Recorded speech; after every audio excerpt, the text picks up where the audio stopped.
Hi home buyers! Nagbabalik ang inyong lingkod, Jersey. So the topic that I will be discussing right now is, ito yung mga information or details na kailangang maintindihan ng isang nag-a-acquire ng property. Even if it's a house and lot, commercial area, lot area, or even a condo unit. Medyo may kahabaan ang topic na ito, kaya I decided to section it or divide it to a different topics para mas unawaan ng mga home buyers natin. The first topic is about the housing loan or home loan financing.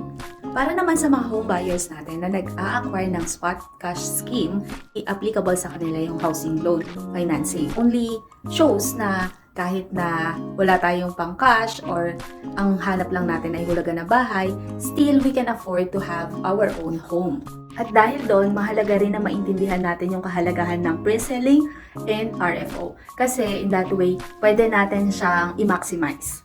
Going back to our topic, meron tayong 3 institution na napapautang sa isang home buyer. Ito yung in-house financing, bank financing, and pag-ibig financing. In-house financing, ma-acquire natin to sa mga developer itself.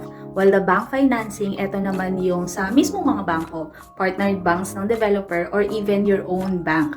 At yung pag-ibig, housing loan naman, ay financing na pinoprovide ng government natin. Member ng pag-ibig at isang empleyado. Since isa itong housing loan as part of the requirement para sa isang home buyer ay ang ma-establish ang kanyang finances o ang pinagkukuhanan ng kanyang income. If ito ba ay sufficient na pambayad para sa kinukuha niyang property. That is why isa sa hinihingi o requirement ng isang institution is asking for a document like COE with compensation, kung ikaw ay isang empleyado, saka payslip.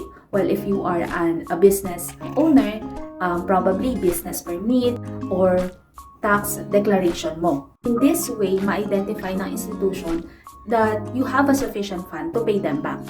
Ay meron talaga sa sample computation ng bawat property yung required income ng isang home buyer. It is necessary to establish the income of a home buyer para ma-identify if yung mga additional expenses like having or acquiring a property ay kaya maipasok sa kanyang income.